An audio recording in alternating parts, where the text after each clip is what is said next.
The 2025 Southern Conference, Brian Dillman, the RSPA National Update, and your why. So I made 3 of the 5.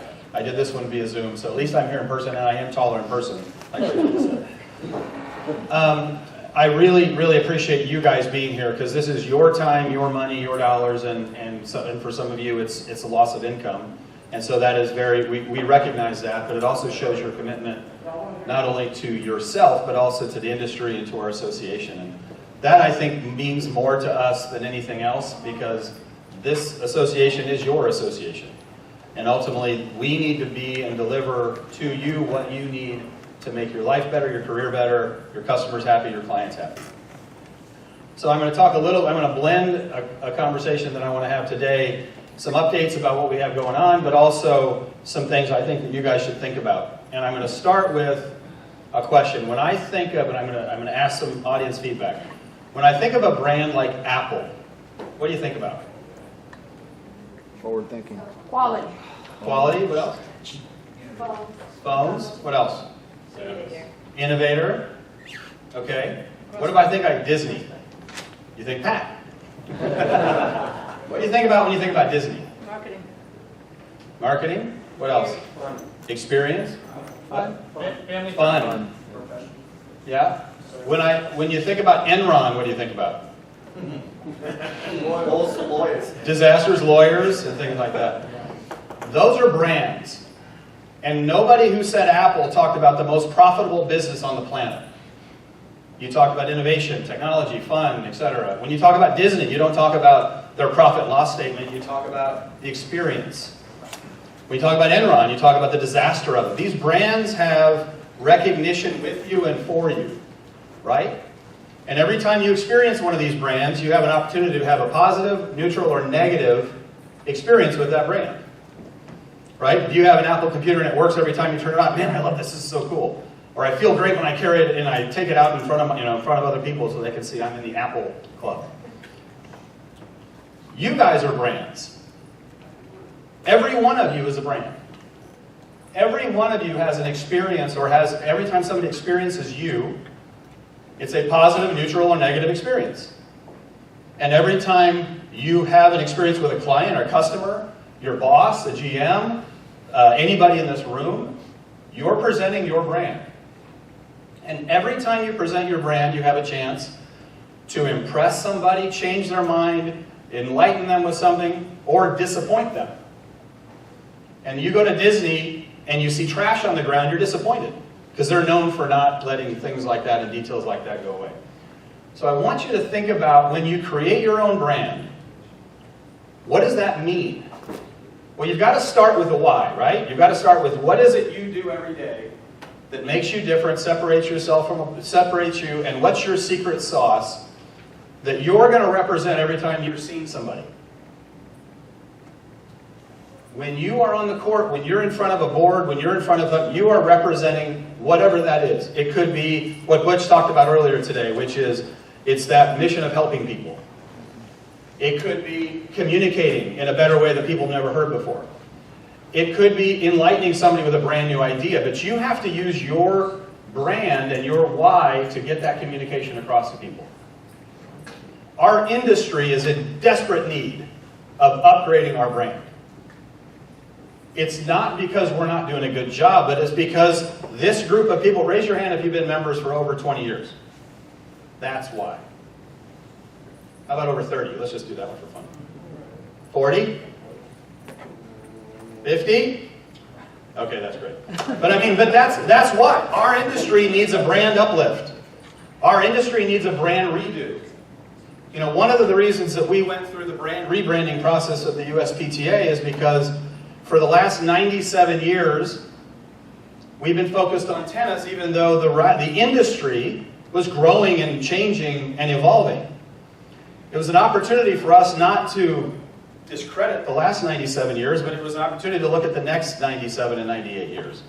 And if you look at what's happening in the industry today, you look at facilities, you look at developments, you look at new projects, they're all multi-sport facilities. So does that mean you guys should stay here with your current brand? Stay stagnant? Well, stagnant means going backwards.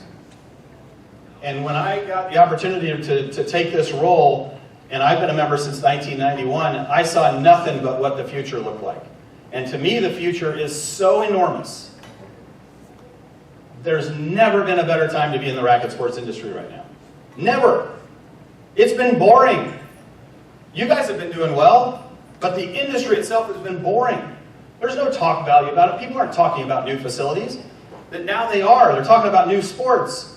And new sports can help our current sport. And tennis needs uplift from people and energy. We should learn, tennis should learn from padel, tennis should learn from pickle, tennis should learn from platform. What platform tennis does, well, you guys don't have that down here, well, maybe a few of you, but what platform tennis does with their pros, the pros are the superstars in the platform world. They compete week to week and month to month in the tournaments. They become these superstars, which means more revenue and more business. It helps their brand. So whether you're looking for a new job today, whether you're looking for a promotion, whether you're looking to hire people, they're going to buy into you. And if you're committed to making you better, then you're going to help grow your brand presence. Again, back to experience. You're going to have a positive, neutral, and negative experience every time you talk to somebody. And the more times you can have those positive experiences, the better you're going to do with your brand. 70% of our industry does not exist digitally. So raise your hand if you have a LinkedIn profile. Okay, look at that, just look around. Raise your hand if you have a LinkedIn profile. Raise your hand if you've updated anything on it this week. We don't exist. Our industry doesn't exist.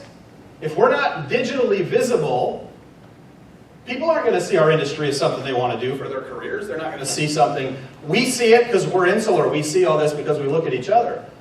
But if I'm a college senior, or I'm a high school kid, or I'm somebody who wants to look at a second career, and I look, what should I do with my life? They're not going to see tennis and racket sports because we don't exist. Number one way to help promote your brand is have a digital presence. And that doesn't mean a picture of you hitting a forehand when you were 22 years old. It's you with a professional shot, with a professional description. Look at the PGA of America. They go through very specific training on how to present yourself professionally, well-written, well-spoken. You publish things, you write things, you become a speaker. Those are all things that helps your personal brand, but that helps the entire industry lift up. And the reason I know that statistic exists is because I have people calling me saying, I need a job, or I need to hire people. And you Google them, well, I can't even find you. If I can't find you, how can a recruiter find you? Or how can a director in Atlanta find you if I can't Google you and figure out who you are? So all of this together helps your brand, but it helps our brand of racket sports ultimately. And that's really what we truly care about. And I think when we think about the brand of racket sports, there's only one association, this is a little myopic, but only one association truly cares about your careers and your success, and that's us. Because we're here, we're doing these types of events, and we're trying to provide you with the best education, the best professional development that we can.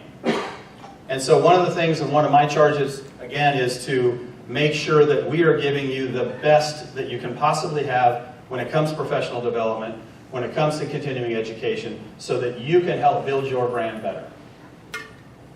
The association is growing. We're thrilled about that. Last year we grew about 6.5%. This year we're already on track to grow about 10 to 15%. We're already seeing that trend, which is fantastic. The number of new applicants is really, really strong. Really strong. Our in-person level 1 workshops are almost sold out. So there is an interest. But if we don't keep people, and when I say association, I also mean the industry, because I believe we do represent the industry. And if we keep people in the industry for 2 to 3 years, they'll usually stay. And that's the same thing with the association. If we keep them for 2 to 3 years, they will usually stay for 20. But raise your hand if you have met a new member in the last 6, 8 weeks, a couple months. Have you met a new member? Have you put your arm around them? Have you invited them in? Have you told them how they can get involved? Have you encouraged them to come to a meeting or listen to a webinar? That's where we all have to step up and do our part to help the brand, not only the RSPA, but of racket sports. Because we're not all going to be here forever. We have the opportunity right now to bring this next generation of people in based on your experiences and you as brands. If you think about the people you know in this industry that you look up to, you respect, I'm looking at many of them in this room. The Southern Division is really fortunate to have amazing quality people that have been around and involved in our association for years and years. Have you asked them why they're still members? Do you know why you're a member? Can you articulate that to somebody really easily? I'm going to call on somebody in a minute. Get ready. But can you guys articulate why you're a member of this association? Ken? Yeah. Why? Call me out, why? Yeah. Everybody in this room, I mean, basically contacts. Most of my best friends now are from this organization. You want to better yourself, surround yourself with people smarter than you. That's what I try to do. That's exactly right. And we all have to be able to articulate that because that's what is going to be meaningful to other people. People are going to buy into things when they know you also care about them. I heard that from a few people already today. If you show you care, they're going to care. People who are in this industry truly care. If you sit down and talk with somebody and you find out truly why they're in this industry, it's not to teach tennis, it's not to teach pickle or padel, it's to change people's lives. It's a much bigger calling than just being an on-court coach. We're in the changing lives business, but we also need to get more people in the changing lives business. So our number one mission is recruit, recruit, recruit. You're looking for a job, right? Or you're looking to hire somebody. Who's looking to hire somebody right now? I mean, we have in Florida alone, I looked this up last week, 2,000 open jobs in racket sports. 2,000. Wow. Yeah, wow. We need more people. We need more people that care and that have passion for this industry. And when you think about that, they're going to buy into you. They're not going to buy into the industry specifically. They're going to buy into Jason. They're going to buy into Ken. They're going to buy into Butch. We all buy into Butch. But they're going to buy into you. And if they believe in you, that you can lead them and you can help them achieve what they want to achieve in their careers, or you don't, Dan, you were telling us about your experience, or you don't, but that's why your brand has to be thoughtful, intentional, at a very high quality. Because your brand is what people are buying into, whether it's a customer, a client, a staff member, a GM, they're all buying into you. So my number one message today is invest in your own brand first. Build your brand so that when people search the industry and search for leaders in our industry, they're finding you. The second thing is, make sure your network grows. Make sure you meet new people every single day in this industry. Ask them what they do. Ask them why they're in it. And don't tell them about you. Ask them about them. Learn about them because that's going to show you care. Who doesn't like to talk about themselves? Just ask them. But if you grow your network and you grow your sphere of influence, that's only going to help you down the line. It's going to help you when you need something or when you can connect other people to need something. But if you become that valuable connector, that helps our industry as well. So we have so many great things going on at the Racket Sports Professionals Association that we're super excited about. We're actually just going to announce next week a partnership with Fernando Sigal on a high performance program. We haven't had high performance in many, many years, so we're doing that. We've just launched our first Padel certification. Last week in Atlanta, Marcos Del Pilar helped us write, but we now own the content of this Padel certification. And we're going to work with US Padel Association. We've also just gotten accredited by USA Pickleball. So our certification is now certified by USA Pickleball as well. We're also in discussions with US Squash and other governing bodies. We are making so many more steps forward with you in mind. Because if you succeed in your career, you succeed in life, and you succeed in this industry, you're going to tell other people about it. What we love about this industry is the passion that comes from it. And I think all of our challenge is to spread that passion and share it with others. And we have to get over this hump of And I heard this one of my first meetings I went to last year, and it was a little depressing. Somebody said, "I'm just a tennis pro." I'm like, ugh. No, you're not. None of us are just a tennis pro. We mean so much more to people than just anything. But we have our own problem. If that's who we think we are, our industry needs an upgrade, a kick in the butt. We're so much more than that to people. But if we look at ourselves as just a tennis pro, our industry is going to look, and then the outside people are going to look at us as just a tennis pro. We mean so much more to this industry. We mean so much more to people in their lives. But we need this energy about ourselves first. That's why I'm saying build your brand. Get excited about who you are and what you offer. Make sure you write it down. What is your why? Why are you doing what you do? What is your secret sauce? We talked about it in our breakout or our discussion this morning. What's your specialty that you do that nobody else can do? Can you articulate that really well and easily? I mean, Ryan Johnson, we did a webinar yesterday. He said, he's a lawyer by trade, and he pitched this head pro. He said, I can handle women's teams because I'm a lawyer and I can litigate. Would you like to hire me? They go, yes, immediately. He knew his special sauce. He knew his why, and he wanted to be back on the court. Boy, you've got to be able to present that and tell that and just let that roll off of your tongue. We just launched we have a brand new partner we're launching in Europe. We're expanding the RSPA to Europe with padel and tennis, most primarily first, but pickleball is starting to grow there. We have partners in Japan and China that we've been working with for over 15 or 20 years on both sides. They're both. I had the guys from China, actually, I went to see them in the fall. They flew back over a couple weeks ago because tennis is booming in China. And by the way, and I don't mean this like flippantly, if anybody's interested in living and working and teaching in China, let me know, because they're desperate for Western coaches and Western professionals. Tennis is booming in China. Pickleball is about to boom in Japan. Anybody want to live in Japan and teach pickleball? You could make a mint. But you could also be a leader and a pioneer in that space too. So we really feel great about the association. It's never fast enough for me. I feel like we have a temporary monopoly right now because we're the only, it's one membership, 5 sports with career development and professional education. That's who we are right now. One membership, 5 sports, career education, professional development. That to me is the message we should be repeating over and over and over. But again, it's never fast enough for me. I want to do more.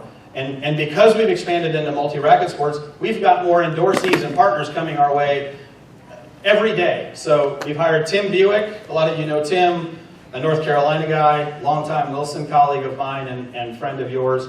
He's handling our business development now. He is inundated with calls and discussions with partnerships in all sports.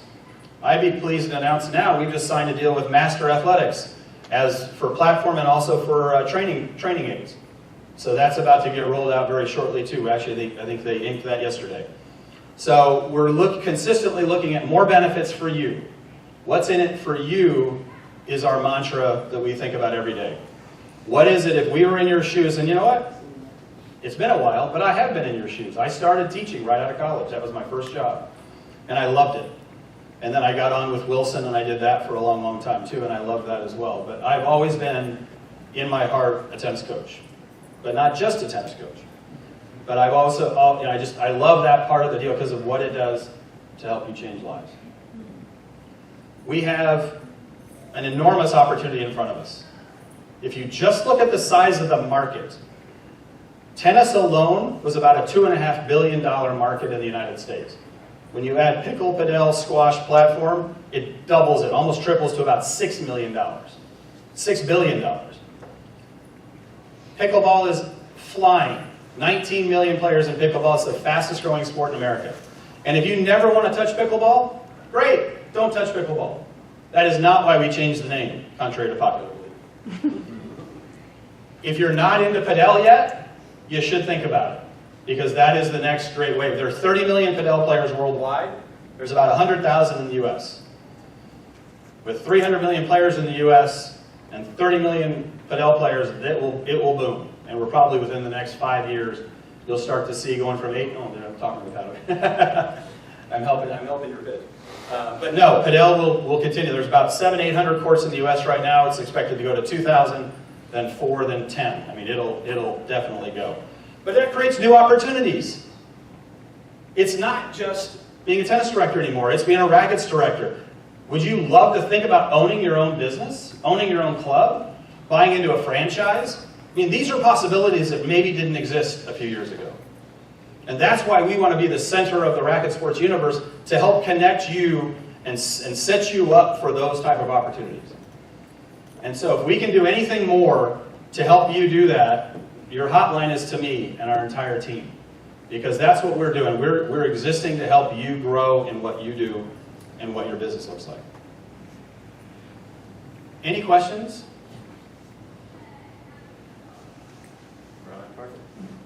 Yes. After this, it's exciting to hear some of the positions talking about recruitment. Frequently I hear from the audience, if you hear someone standing up representing the organization saying it, it's awesome. Well, to me, it's our obligation. I mean, it's absolutely our obligation. You know, they say if you're one person, you got to bring two in. Well, if we just all brought one more person in, we'd double immediately. But we got to think in terms of, you know, bring in one, bring in two, bring in three to this industry. Go to a high school. Talk to a high school coach. Go to tennis on campus. But you know what is actually an emerging part of this industry? Our second careers. Where's Craig? Second careers. Spend a career in lifetime. I won't tell my whole story, but I've met probably 24 people who have done full-time careers. Marketing executive, a trader on Wall Street, somebody that owned a travel agency, who are now high school coaches, college coaches, teaching on the side, running clubs, running facilities. It's never too early, never too late. The thing about our sports is they're lifetime sports. Well, that includes careers too. And you can change careers midstream, and you know, when you maybe think you're hitting a ceiling and you get to your 50s, 60s, you're just getting started. And I think that's where I think we got to think. And when we bring people in, it doesn't have to be a young person. You might find a super amazing teacher that loves tennis that we can teach how to teach. Mm-hmm. Any other questions? Yes, Butch. How's Hawaii looking? Hawaii, thank you, Butch. Hawaii is going to be amazing. About 4 years ago, the executive committee voted to go to Hawaii, and it is not only going to be a very special event, it'll be kind of intimate. We've only got room for 500 people, and we're about half full now. But it is also going to be, so last year we talked about rebranding the association. This year we're going to follow the theme I'm talking about today, which is rebranding you. And so it is all going to be about building and rebranding yourself to set you up for the next 15, 20, 30 years. So yeah, sign-ups are open.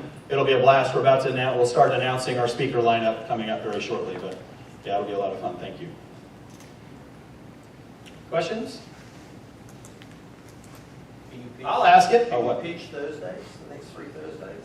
Oh, sorry. Yeah, so yesterday, if you didn't attend, which most of you were either traveling or here, with McMahon, the McMahon Group, we did the first of 4 series of webinars on building on the interview, from interest of an interview and a job to the interview. So that yesterday we started talking about planning, what the planning process looked like, getting prepared, creating your own goals, and then for the next 3 Thursdays, we're going to have 3 more sessions that are going to just delve into the entire process, cover letter writing, how to interview, questions, and we're going to talk to GMs, so they'll be on the calls as well to kind of pepper, get people ready. We had about 60 people yesterday. You didn't miss anything. Everything will be on Tennis Resources by the weekend, so you can still watch the first one. And if you can't do it live, you can see everything afterwards. But it's the first time we've done anything like this. 4 consecutive weeks. We're actually giving away to a drawing to 1 CRSE course and then 1 registration to Hawaii. So some incentives to do that. But I thought it was a great start yesterday, and we'll continue to do that too. I'll bring up the question, what about USTA getting into coaching? Bush, should we ask you? No, we won't do that. I think anybody promoting new coaches is good. I think bringing new coaches into our sport is absolutely critical and necessary. And if we can show them a path that this is a viable career, part-time, full-time, second career, side hustle, whatever that is, that's a good thing. I think where we differ just in philosophy is we believe our coaches and professionals do this as a career.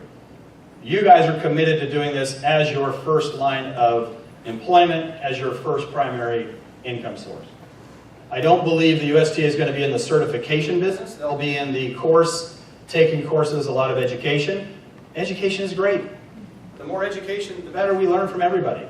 So we're not beholden to who teaches the education. That would be incredibly, I think, short-sighted of us. But I think, again, where we differ, is ours is an official certification, and we're actually trying to make sure, I mean, we still fail a lot of people, by the way. And I get the calls when they're like, wait a second, I used to play on the tour, I failed my course. Well, that's good to me. I think we need to keep those levels high. But again, as I just said, the industry is changing. We also now represent more than just tennis. And so where the USTA is very focused and laser focused on tennis, which is where they should be, we have the opportunity to expand and grow and offer more products or more offers to the rest of our network. Butch, you want to add anything to that? No, the notion of getting more, everything from parents to introduce high school, college players, getting them started on their career. And who knows where it'll go, but exactly. the idea is that grassroots, from you know, what's interesting is everything about this industry is grassroots. And my days at Wilson, we used to think, yeah, let's launch this new racket. Everybody's going to buy it right away. Well, that never happened once. It took you going in to see your accounts. You had to play test the racket. You had to show them how it worked. Then you had to wait for the order. So everything we do happens at the local level. And that's why we're not only thrilled to be connected with all of the local USTA sections in a very close and cohesive way. We even have employees here who are on our board, and in most other divisions that we have, because we know that's where the work gets done. And when the work gets done there, we work arm in arm with everybody in this industry because it's in all of our best interest to do that. So I think anything, as Butch said, anything helping people get introduced to it, bringing more into it, and if they want to stay as a career, then we're a great solution. And if they don't, they want to just help their high school, then that's great too. Anything else? Great. Thank you, everybody. It's great to be here.